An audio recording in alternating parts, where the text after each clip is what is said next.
A young boy known as the Duke of Death is cursed by a witch so that any living thing he touches dies. So his noble mother banishes him to a mansion far away. He's saved by a maid, Alice, a childhood friend who, despite knowing his touch would be fatal, enjoys tempting him with her body so she can enjoy his reactions, and is the only one who spends any time with him. Another childhood friend, Philip, asks if he can visit, and Duke agrees as he hopes to have friends again. Philip arrives with guards who deter Duke from getting too close, ruining Duke's hopes. Philip is scared when Duke accidentally touches a plant which withers away, and tries to convince Alice to leave Duke, whom he calls a monster. Philip reveals Duke's mother forced him to visit as a spy, revealing she hopes to replace Duke as family heir with his younger brother and cut Duke off from the family entirely. Philip then leaves, swearing to never visit again. Duke is heartbroken but swears to one day break his curse and repay all of Alice's kindness by confessing his love and asking her to marry him.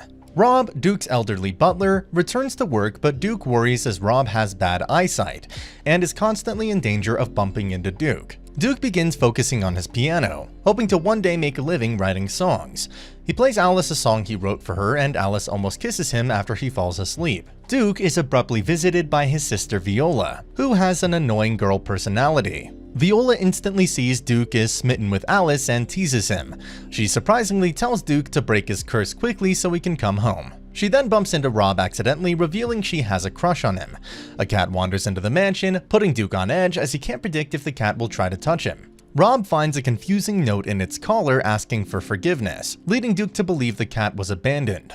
Releasing it outside, Duke sees it actually has a wife and several kittens. Later that night, Duke asks Alice to dance, and though it is difficult, they manage to waltz without touching. With the dance over, Duke nervously asks Alice how she feels about him, and she admits she loves and adores him.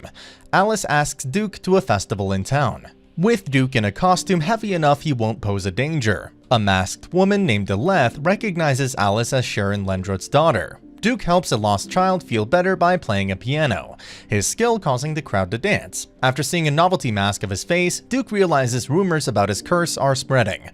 Alice tells Duke a tale about a princess whose prince was imprisoned on the moon, so every year she sends him a kiss. Duke becomes depressed that even on a date he cannot touch Alice, but she assures him being close is enough. Later, Alice summons him to her room, and while she pretends it is for perverted reasons, she just helps him relax so he can sleep.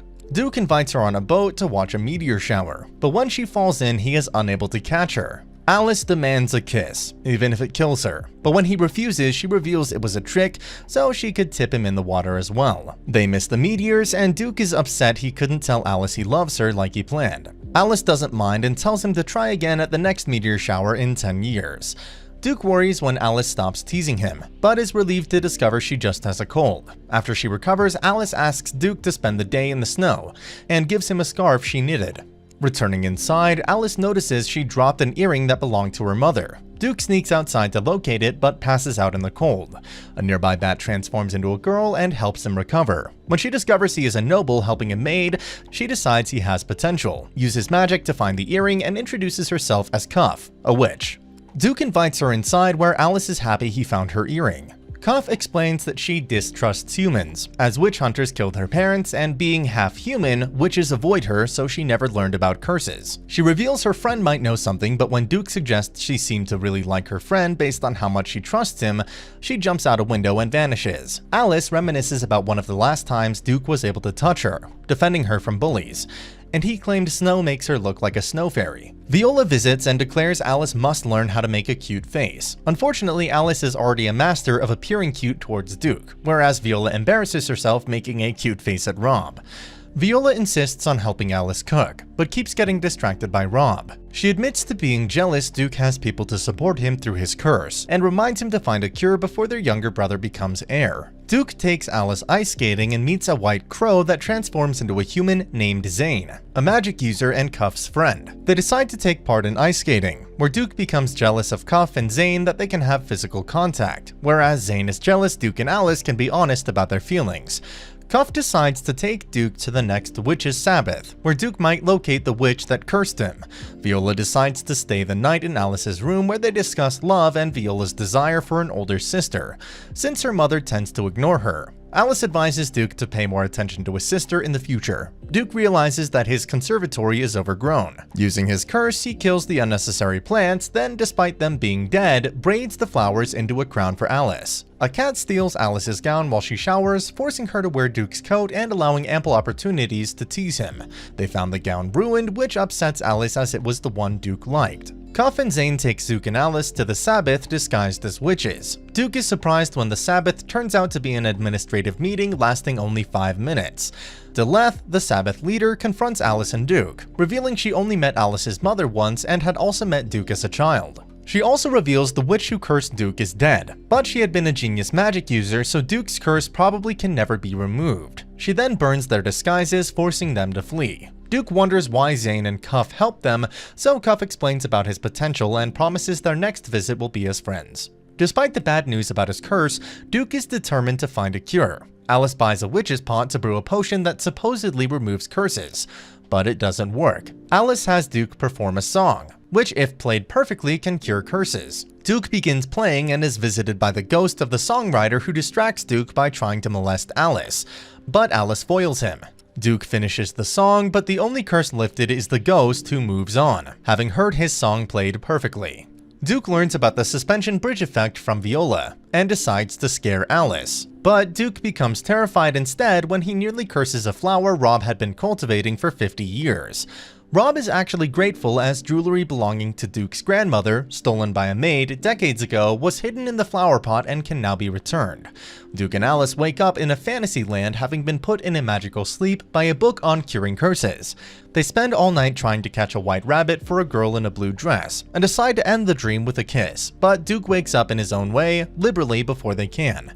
Cuff asks Duke to teach her to read and write to impress Zane. Walter, Duke's brother, is annoyed that their mother still wants Duke as heir and that Viola prefers Duke over him, since Walter has a severe inferiority complex about being the younger brother. Viola visits Duke and encounters Cuff. She attempts to apprehend her as an intruder, but is embarrassed when Rob sees her sat on top of another woman. During a snowstorm, Alice reminisces about her first time at the mansion when Duke was younger, still depressed about his curse and would destroy entire rooms in the mansion from anger. At first, he rejected Alice, but having been his childhood friend, she refused to leave him alone. So he set her a challenge: clean his bedroom he had destroyed in 3 days or be fired. Alice cleaned the room in a single night, so Duke ran away. After almost dying in the cold, Alice found him and scolded him for trying to kill himself, knowing there would be people who would miss him. Especially when she was alone and sick as a child, he was the one who helped her feel better. Duke agreed to return to the mansion with her and realized he had begun to fall in love with her. Viola decides to give Rob a handkerchief at Duke's Christmas party. Walter illicitly follows Viola to Duke's mansion disguised as her driver. Zane reveals he may have feelings for Cuff and attempts to compliment her, but Cuff falls asleep and is uncertain if she heard him. Viola drops Rob's gift, which is picked up by Walter as he sneaks in, hoping to see Duke depressed and alone. He disguises himself as Santa, but is caught by Cuff, who thinks he is the real Santa and tries to help by dropping him down the chimney. Duke is happy to see Walter as they have not seen each other in years. Walter confronts Duke about the unfairness of existing only as Duke's potential replacement. Duke settles an argument between Viola and Cuff over Rob's gift, which Cuff mistakenly thought was her gift from Santa. Walter wagers with Duke that whoever discovers the cure to Duke's curse would become the heir. Walter tries to leave but ends up stubbornly stuck outside in the snow, having remembered he is Viola's driver and can't leave without her. After the party, Alice teases Duke with a request for a kiss under mistletoe, causing Duke to remember the first time he told Alice he loved her. Alice dreams about her mother, Sharon, maid to Duke's mother when Duke was young. Viola notices her mother is angry they missed Christmas dinner. Zane sends Cuff shopping alone after Viola criticized him for his habit of doting on her. Cuff manages the shopping but almost injures a young pickpocket, forcing Zane to revert to his habit of saving her. Duke has trouble sleeping, so Alice decides to get in bed with him, except her sleeping nude makes his sleeplessness worse. She asks about his mother, and Duke claims he would leave the family if she separated him from Alice. Alice is troubled Duke may be forced to choose between her or his family one day.